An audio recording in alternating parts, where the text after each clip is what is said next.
la inspiración, la revelación, bueno, las Sagradas Escrituras de la palabra de Dios. Porque, pastor, digamos como que en la experiencia, tal vez hay tres aspectos que de todas maneras son de preocupación. Dentro del sector no creyente de las Sagradas Escrituras, y aún con grandes académicos y personas pues que tienen un conocimiento amplio, cuando uno habla con ellos, lo interrogan a uno, le dice uno, oye, usted es una persona inteligente, ¿cómo vas a creer que esos señores del Antiguo Testamento hayan sido personas ilustradas, como hoy existe en la contemporaneidad?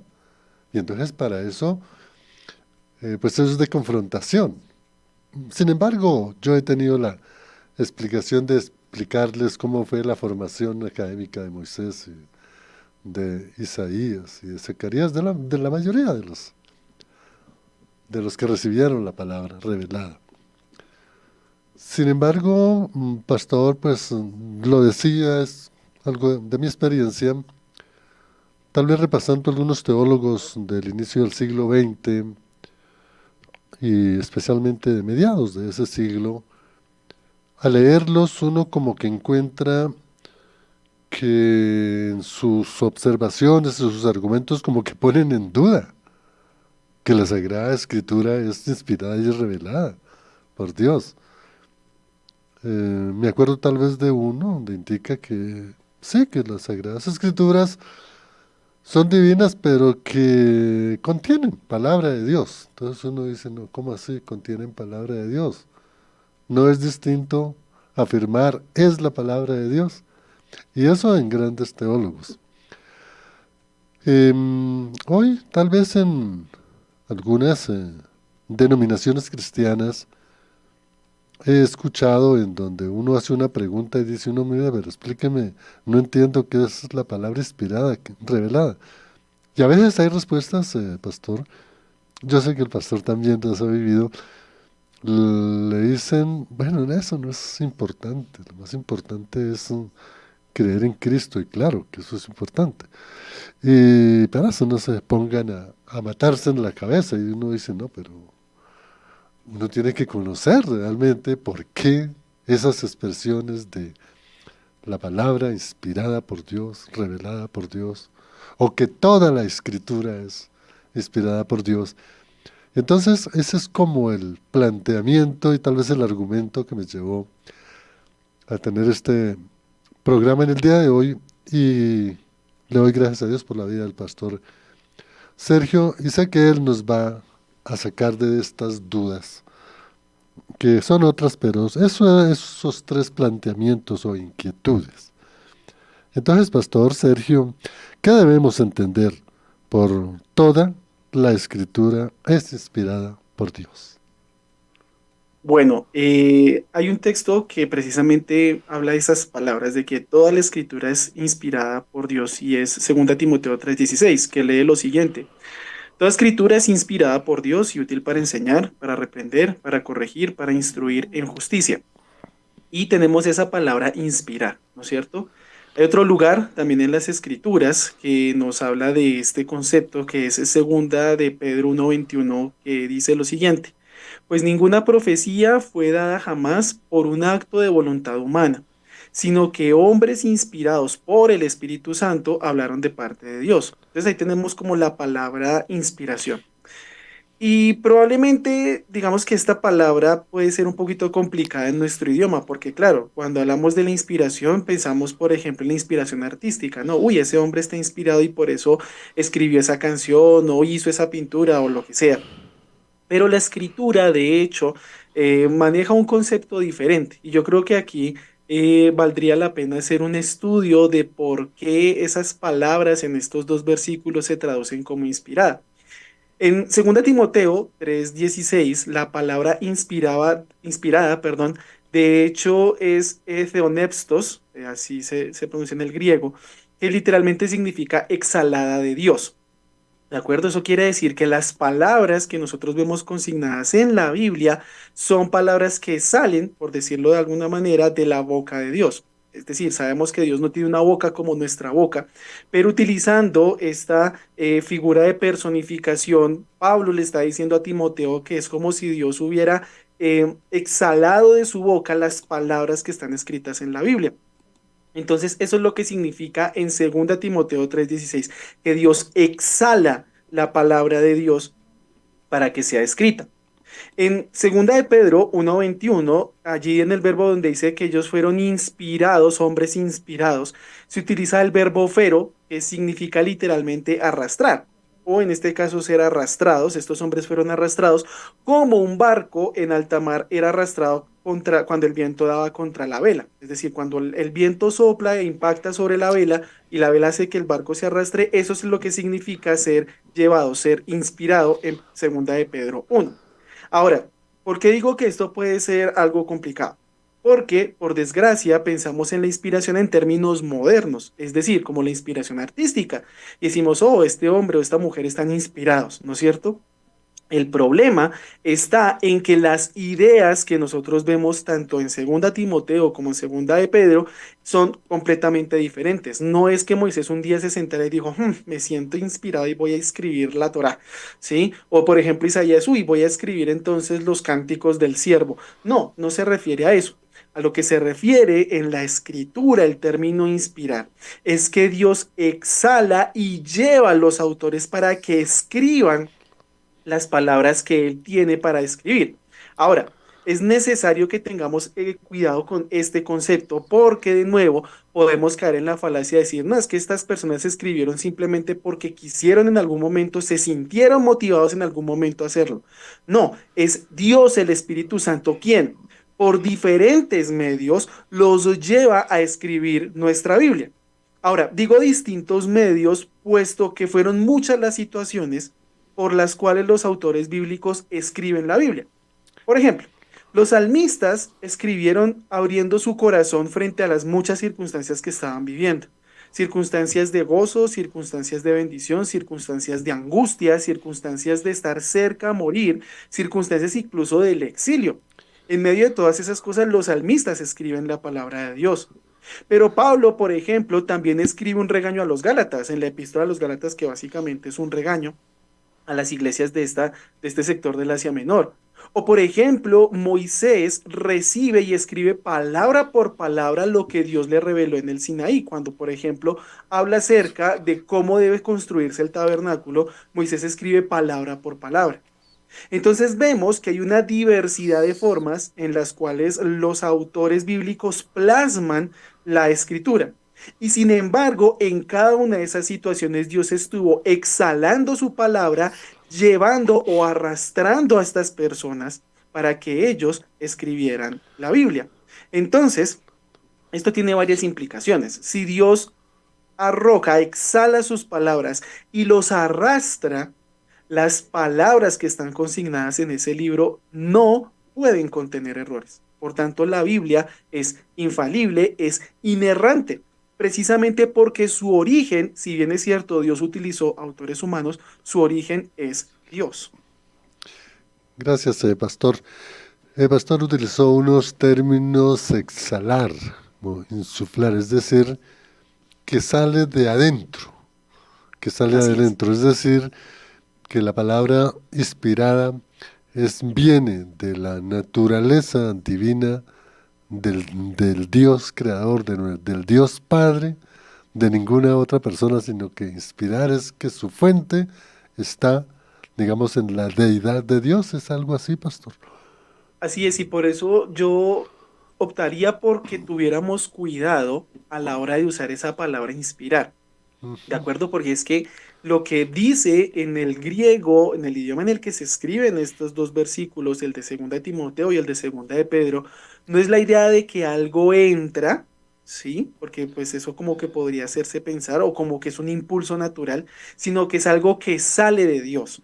¿De acuerdo? Entonces, por eso en algún momento yo hablaba con algún hermano de la iglesia y yo le decía que era mejor traducir 2 Timoteo 3:16 diciendo toda escritura es exhalada de Dios, ¿sí? Y 2 de Pedro 1 sería mejor traducirlo algo así como que, sino que hombres llevados por el Espíritu Santo, hablaron de parte de Dios. ¿Por qué? Porque de nuevo la palabra inspiración podría generar algún problema allí de entendimiento y esto no solamente sucede en español, en nuestras versiones en español, esto sucede en otros idiomas, por ejemplo en el inglés también hay discusiones acerca de esto, de si nosotros debemos seguir utilizando la palabra inspirar.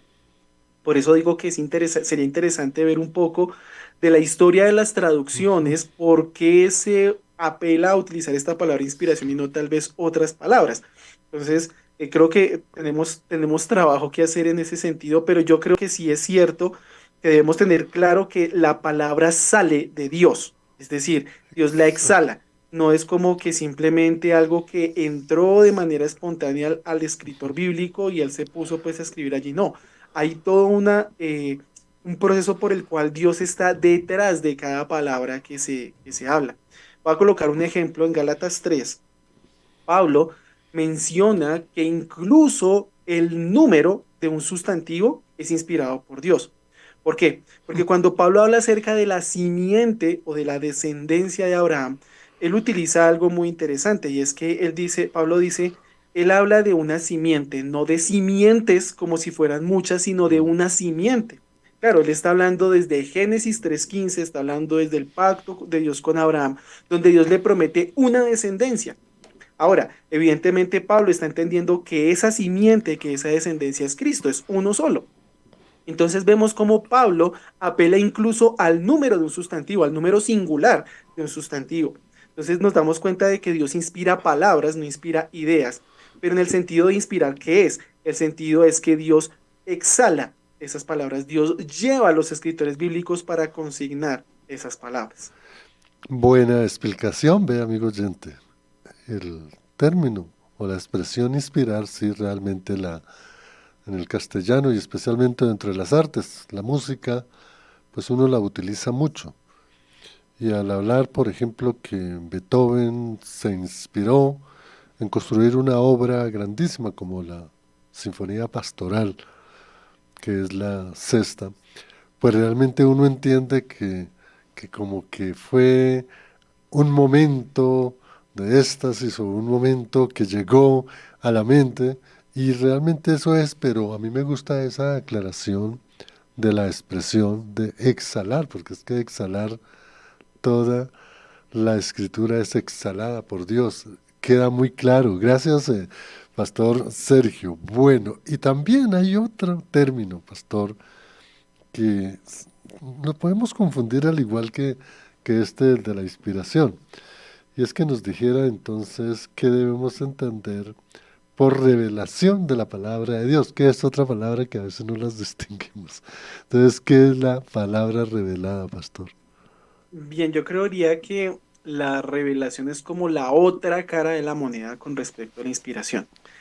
Si la inspiración, como hemos dicho, es que Dios lleva a los escritores bíblicos a escribir esas palabras que salen de la boca de Dios, la revelación es esa información que Dios muestra a estas personas que al final queda consignada en la palabra de Dios. Ahora yo entiendo que uno podría pensar como la diferencia entre ambas cosas, vamos a hablar un poco de la diferencia más adelante, pero creo que es necesario hacer esa distinción. Dios muestra algo que antes era desconocido a los autores bíblicos y eso es revelación. Cuando los escritores escriben las palabras de Dios, eso es inspiración. Insisto, podría ser un matiz un poco difícil de ver, pero es un matiz necesario de hacer. Ahora, es importante ver que lo que Dios ha revelado queda consignado allí en la escritura. Y esto tiene ciertas consecuencias que son importantísimas, diría yo, vitales para la vida de la iglesia de hoy, pero que por desgracia, pues por una u otra razón, o se ignoran o no se tienen en cuenta de alguna manera. Y es el hecho de que muchas personas, no sé, y aquí no voy a juzgar motivos de nadie, ¿de acuerdo? Pero muchas personas andan diciendo que es que Dios me reveló, es que Dios me reveló. Y cuando las personas dicen eso, yo me pongo a pensar y yo digo, bueno, si les reveló, entonces les abrimos un campito en la Biblia para que consignen eso ahí o cómo hacemos, ¿de acuerdo? Yo creo que como cristianos debemos tener cuidado de las palabras que utilizamos, porque muchas veces mm, somos muy ligeros a la hora de expresarnos y sobre todo con temas tan sensibles como por ejemplo este, porque Dios está en la escritura mostrando cosas que las personas antes no sabían, no tenían ese conocimiento. Por ejemplo, cuando vemos nosotros el libro del Apocalipsis, ¿sí? Vemos nosotros que Juan está allí en la isla de Patmos, que el Señor Jesucristo se le presenta en toda su gloria y él empieza a mostrar primero los mensajes a las iglesias, luego le muestra las cosas que han de venir, es decir, desde el capítulo 4 en adelante, y le da detalles acerca del tiempo del fin. Ahora, no estoy hablando de cómo se interpreta el Apocalipsis. Yo creo que el Apocalipsis se puede interpretar de una manera histórico-gramatical y que eso arroja ciertos resultados. Pero más allá de eso, a lo que voy es que Juan no tenía esa información antes. Por lo tanto, Juan sí recibe una revelación. De hecho, Apocalipsis significa eso, revelación. Significa descorrer un velo. Entonces yo creo que debemos tener mucho cuidado, sobre todo cuando las personas afirman de una manera ligera que dicen tener una revelación de parte de Dios. Yo creo que hay que ser bastante suspicaces con esa clase de personas y tener mucho cuidado porque eh, si la revelación ya está contenida en la escritura y Dios no va a revelar más cosas hasta la segunda venida de su Hijo Jesucristo, pues entonces habría que pensar si estas personas están en verdad o no recibiendo verdades de Dios. Yo pensaría que no. Entonces yo creo que debemos tener mucho cuidado a la hora de hablar, de cómo nosotros hablamos y también qué es lo que estamos escuchando, porque esa información que antes era desconocida, es decir, la revelación de Dios, está ya consignada en la Biblia.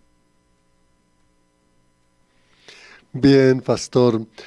Vea que ahí vamos ya avanzando con la aclaración de lo que es la inspiración de la palabra de Dios y lo que es la revelación. Pastor Sergio, revelar es, bueno, descubrir es como que el autor, el escritor, capte el mensaje que Dios ha inspirado o algo así, pastor. Sí, esa sería una forma, digamos, de verlo. Insisto, no es tan sencillo hacer la distinción entre revelación e inspiración, pero yo creería que podría funcionar de la siguiente manera, si vamos a hablar un poco de esa distinción entre revelación e inspiración. Podemos decir que la revelación es el primer paso, por el cual Dios comunica a través de los escritores bíblicos esta verdad que antes no era conocida, que antes no se tenía. Ahora, esta revelación no hay que pensarlo de que siempre sucede de una manera sobrenatural. Por ejemplo, ¿cómo Moisés recibió el diseño del tabernáculo? Bueno, desde el capítulo 25 de Éxodo nos damos cuenta de que Dios se muestra a sí mismo, se le revela a Moisés de una manera sobrenatural en el monte Sinaí. Y está bien, esa es una forma en la que Dios revela. Pero otra forma en la que Dios revela a los autores bíblicos es, por ejemplo, lo que dice el prólogo al Evangelio de Lucas. Cuando Lucas escribe a Teófilo, le dice, mire, yo hice una investigación concienzuda de la vida de Jesús y estos son mis resultados. El Evangelio de Lucas. Es decir, Lucas no sabía muchas cosas acerca de Jesús y él quería recoger una biografía de Jesús, un evangelio. Y entonces lo que hace Lucas es investigar acerca de los testigos oculares. Él probablemente se entrevistó con varias personas que fueron contemporáneos del Señor Jesucristo, que vivieron con él, que caminaron con él y consignó estas palabras allí en el Evangelio de Lucas. Esa es otra forma en la que Dios muestra y precisamente revela esa información que antes no era conocida. Pero entonces, repito, la revelación es ese primer paso en la comunicación de Dios. Dios muestra estas cosas que antes eran ignoradas.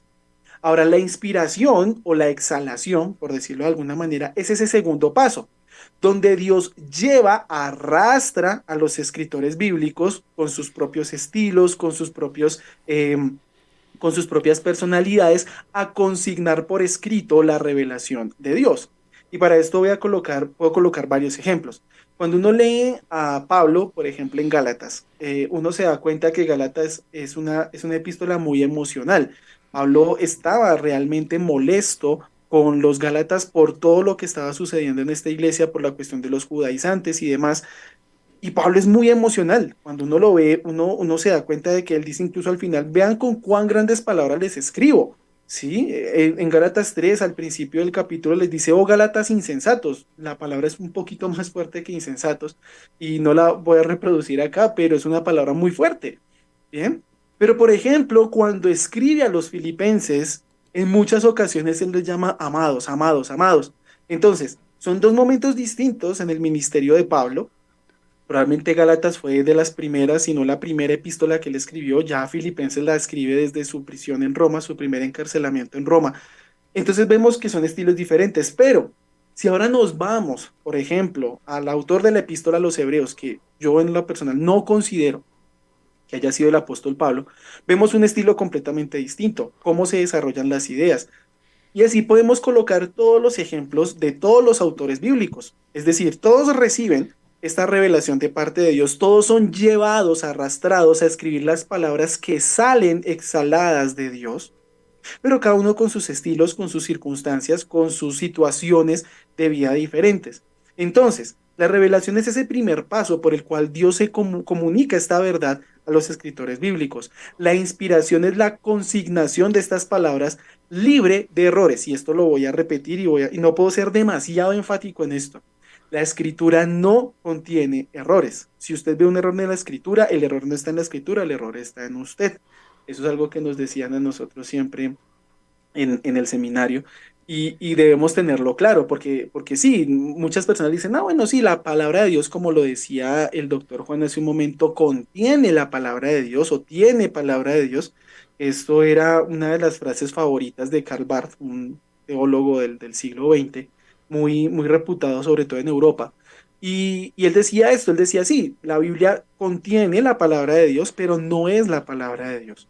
Pero el hecho de que Dios guiara a los escritores bíblicos a escribir, y de que Pablo de hecho dice toda la escritura, no dice parte de la escritura, no dice solo un pedacito de la escritura, cuando dice que toda la escritura es inspirada por Dios, eso tiene consecuencias, y la primera consecuencia es que Dios no comete errores, y si Dios no comete errores, la Biblia no contiene errores. Eh, y esto de nuevo nos lleva a un problema que hemos visto hoy en muchas iglesias, y es de nuevo las personas que se adjudican tener revelaciones de parte de Dios. De nuevo, yo no voy a juzgar aquí motivos porque no conozco corazones, ni mucho menos, listo. Pero sí les digo que muchas de esas personas que dicen tener la revelación de Dios, una revelación extra, por decirlo de alguna manera, han llevado a personas al desastre total. Y lo digo porque lo he visto en mi propia vida y lo he visto en la vida de otras personas. ¿Sí? Cuando le dicen es que Dios me mostró, es que Dios me reveló esto, que tienes que hacer esto, que no tienes que hacer aquello. Muchas personas hacen caso de esas cosas y terminan sus vidas completamente destrozadas. Y yo siempre acudo a este mal chiste, que siempre me dicen que es un mal chiste, pero que nunca se olvida. Y es que si usted quiere escuchar la voluntad de Dios, marque el 266-39-27. ¿Por qué ese número y por qué no otro? ¿No? Porque la voluntad de Dios está en los dos testamentos, en el Antiguo y en el Nuevo. Son 66 libros, 39 en el Antiguo y 27 en el Nuevo. Ese es el número de teléfono si usted quiere comunicarse en línea directa con Dios.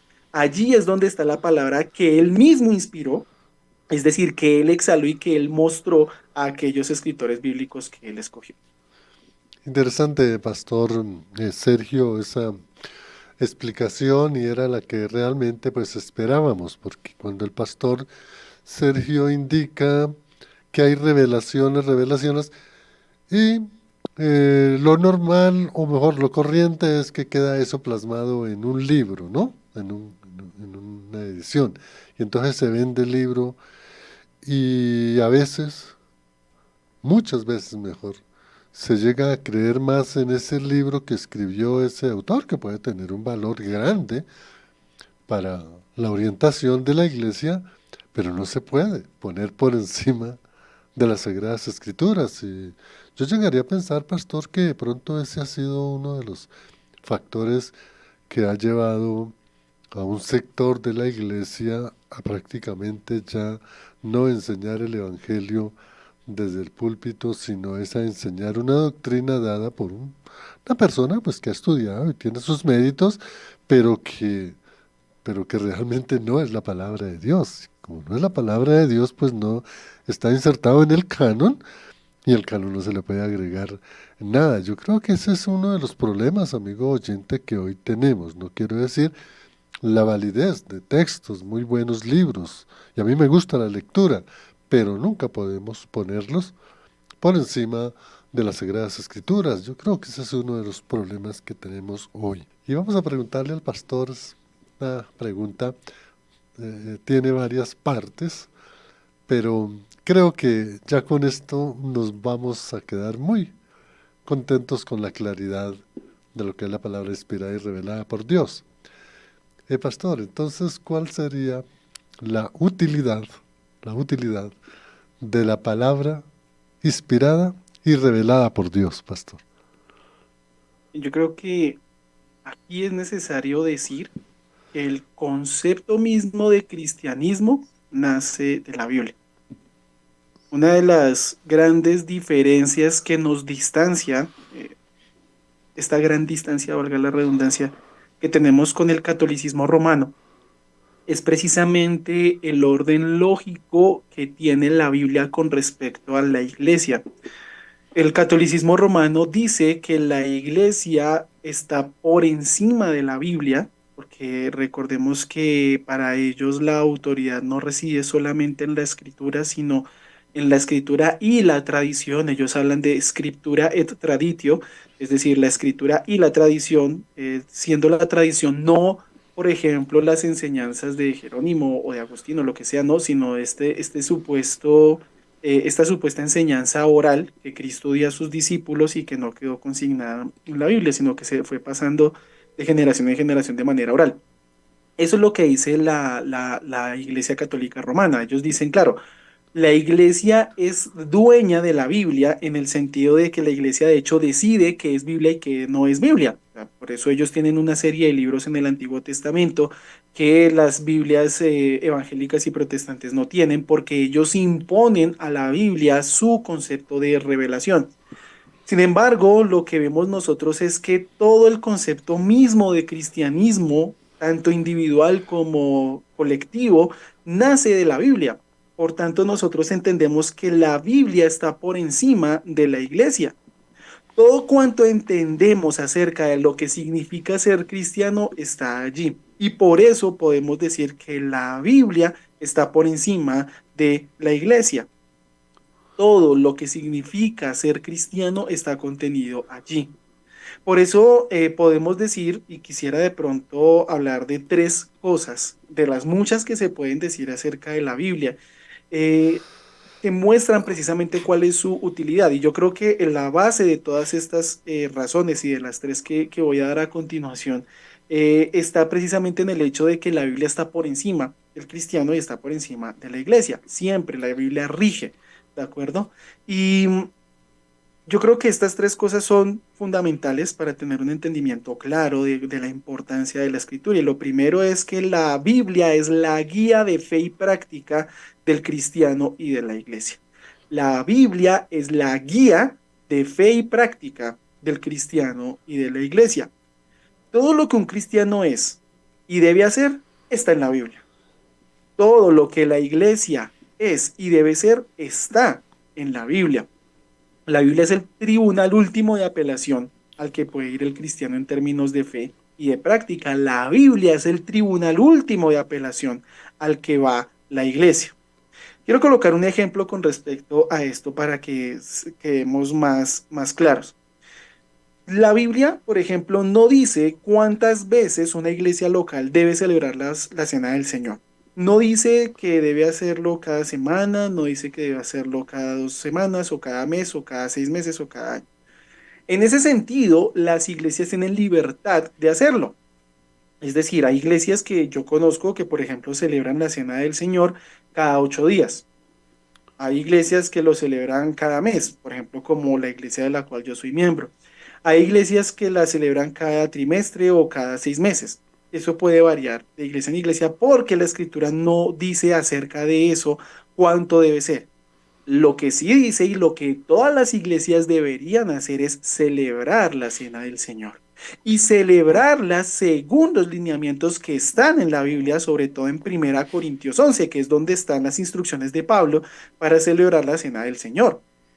Entonces, todo lo que dice allí Pablo, que hágalo sin tener pecado del cual usted no se haya arrepentido, que lo haga pensando no solamente en usted mismo, sino también en el hermano, no tomando de manera indigna y no tomando a la ligera la cena del Señor, porque es la representación de la muerte del Señor Jesucristo, de su cuerpo y de su sangre, todas estas cosas.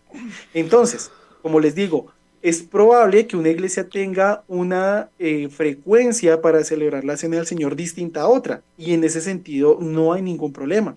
El problema está en que una iglesia celebre la cena del Señor y otra no celebre la cena del Señor, porque la escritura es clara en que toda iglesia debe celebrar siempre la cena del Señor. Por tanto, esta primera razón por la cual la palabra de Dios es útil es que es la guía de fe y práctica tanto del cristiano como de la iglesia. Una segunda razón es que la Biblia contiene el mensaje del Evangelio, el mensaje de salvación. Probablemente los oyentes han escuchado hablar acerca de un teólogo católico romano llamado Tomás de Aquino. Tomás de Aquino fue un teólogo medieval que fue muy importante y ha sido muy importante para la Iglesia Católica Romana, sobre todo, tanto al punto de que le dieron un título que es el Doctor Angélico. O sea, el tipo fue muy, o ha sido muy importante en el desarrollo de la teología católica romana. Y digamos que él da un vuelco a la teología de su tiempo, bueno, él y otros antes de él ya se había empezado como a construir esta cuestión de la teología escolástica, pero él utiliza mucho el raciocinio aristotélico para explicar la fe cristiana. Y de lo mucho que se puede hablar acerca de Tomás de Aquino, hay algo que me parece muy particular y es el hecho de que él decía que incluso cosas como la Trinidad se podían ver en la naturaleza. Ahora es cierto que si uno mira la creación, se puede ver la deidad y el poder eterno de Dios. Pablo lo dice en Romanos 1:20, que cuando uno contempla la creación, uno puede ver tanto la deidad como el poder eterno de Dios. Eso es verdad. Pero Dios no quiso escribir el mensaje de salvación en las estrellas o en las estaciones o en el ciclo del carbono o lo que sea que pueda haber en la creación. El plan de salvación de Dios está consignado en la Biblia. Es allí donde nosotros leemos, por ejemplo, en 1 Corintios capítulo 15, versículos 3 y 4, que dice, porque el Señor Jesucristo murió por los pecados conforme a las Escrituras, fue sepultado y al tercer día resucitó conforme a las Escrituras. Ese es el resumen del Evangelio de Pablo. Entonces, lo que vemos es que la Biblia contiene el mensaje de salvación. ¿Y qué es el mensaje de salvación? Primero, bueno, contiene el carácter de Dios, nos dice quién es Dios, nos dice quiénes somos nosotros los seres humanos y el problema del pecado, es un problema que no se puede solucionar, al menos por medios humanos. Nos habla acerca de Cristo, de la obra de Cristo que hizo en la cruz del Calvario, que es la solución de parte de Dios para el problema del pecado, como lo dice Pablo en 2 Corintios 5, la reconciliación que Dios ejecuta para ya quitar la enemistad con los seres humanos. Nos habla de cómo el ser humano alcanza los beneficios de esa salvación, que es a través del arrepentimiento y de la fe, y de la recompensa que hay precisamente por aceptar ese mensaje que es la vida eterna. Ahora, todas estas cosas que acabo de decir no las puede ver un astrónomo, no las puede ver un químico, no las puede ver cualquier persona que estudie la naturaleza. Son cosas que están contenidas exclusivamente en la Biblia. Entonces, he hablado de dos razones. La primera es que la Biblia es la guía de fe y práctica para el cristiano y para la iglesia. La segunda es que la Biblia contiene el mensaje del Evangelio. Yo creo que ya con esto nos queda claro que la Biblia es completamente útil, como dice Pablo en 2 Timoteo 3:16. Pero hay una otra razón que es muy importante y es que la Biblia es el medio de santificación del creyente. La Biblia santifica. Y es que a Dios le plació que fuera esta escritura, estos 66 libros, la herramienta que el Espíritu Santo usa para santificar al creyente. Juan 17:17 lo dice, santifícalos en tu verdad. Tu palabra es. Cuando el cristiano medita en la palabra de Dios con una hermenéutica correcta, cuando lo hace en oración de manera asidua, lo hace de una manera devota, de una manera espiritual, de una manera constante, esa misma palabra va transformando al cristiano porque es lo que el Espíritu Santo utiliza para mostrar el pecado, para mostrar la gracia de Dios, qué es lo que debemos hacer para hacer luz en este mundo. Por tanto, dentro de las muchas razones por las que podemos decir que la Biblia es útil, hay tres razones que yo de nuevo resalto. Lo primero es que es la guía de fe y de práctica para el cristiano y la iglesia. Lo segundo es que contiene el mensaje del Evangelio, el mensaje de salvación o la palabra de reconciliación, como lo dice Pablo allí, 2 Corintios 5. Y lo tercero es que la palabra de Dios santifica al creyente. Es lo que el Espíritu Santo usa para santificar al creyente. El Espíritu Santo puede utilizar obviamente medios providenciales, por supuesto que sí. Dios lo hace en todo momento, pero constantemente. Como respirar, por decirlo de alguna manera, de una forma continua. Dios utiliza su palabra para santificar. Gracias, Pastor Sergio. Tenemos aquí una pregunta de una hermana desde Duitama, Boyacá. Dice, gracias al Pastor Sergio, tenía bastantes dudas sobre esa palabra de inspiración, pero me quedó claro. Y hace esta pregunta, Pastor, o sea que la expresión inspirar es así como Dios habló y exteriorizó la palabra, y la revelación es que quien la recibió, la escribió y la da a conocer. ¿Qué le decimos a nuestra hermana Carmenza, Pastor? Bueno, yo creería que la respuesta sería lo contrario a lo que ella dice. La revelación es aquello que Dios muestra, la inspiración es el proceso por el cual Dios guía a estas personas para Mm. consignar las palabras de Dios. ¿De acuerdo? Entonces, la revelación es lo que Dios muestra, esta información que antes era ignorada, y recordemos que no necesariamente tiene que ser de una manera sobrenatural, ¿listo? Pero sí proviene de Dios ese mensaje, esa información. La inspiración, que recordemos es un concepto un poco problemático y deberíamos pensar en de pronto refinar ese concepto, es que Dios guía a las personas para consignar esas palabras en la Biblia, ¿de acuerdo? En sus escritos, pues, llámese Segunda a los Corintios, llámese Apocalipsis, llámese Oseas, llámese Abdías o llámese Génesis, ¿de acuerdo? Entonces, la revelación es que Dios muestra esa información, la divulga, por decirlo de alguna manera, a los escritores bíblicos, y la inspiración es entonces ese proceso por el cual Dios lleva, arrastra, como lo veíamos al principio del programa, a esas personas para que consignen las palabras que salen de la boca de Dios. Gracias, Pastor Sergio. Bueno, hermana Carmenza, muy clara la explicación del pastor y gracias por esa buena inquietud, porque a raíz de su pregunta muchos podemos aprender. Hay una pregunta, o bueno, hacemos otra pregunta acá ya para ir culminando el programa. Pastor Sergio, es entonces, ¿cuál sería, digamos, el propósito de lo que es la palabra inspirada y ese propósito o fin de la palabra revelada, Pastor? Bueno, ya hemos hablado de aspectos por los cuales podemos decir que la escritura es útil. Y hablar de un propósito, de un fin, como tal de la palabra, yo creo que es muy difícil y es una pregunta a la que muchos eruditos han tratado de darle respuesta y yo creo que no es por demeritar el trabajo de estos eruditos ni mucho menos, pero yo creo que hablar de un solo objetivo es insuficiente. ¿Por qué? Porque la palabra de Dios es demasiado profunda, es exageradamente profunda. No puede pasar toda la vida estudiando un solo libro de la Biblia, sacar y sacar y sacar cosas y se le acabó la vida y no sacó todos los tesoros que podría escarbar de ese libro. Y eso que podríamos hacerlo solamente en una traducción, ya si nos metemos en el idioma original, pues se multiplica por 100.000, ¿sí? Esto que estoy diciendo. Ahora, de nuevo, volviendo a la cuestión, es que es muy difícil plantear un solo propósito. Y yo creo que lo que hablamos anteriormente ya podría dar una respuesta a esa pregunta. Es decir, el fin es ser la guía del creyente, la guía de práctica de la iglesia, es dar el mensaje de salvación, revelar el mensaje de salvación, es santificar al creyente, esos podrían ser propósitos. pero podríamos tratar de al menos ser un poco más amplios en esta respuesta.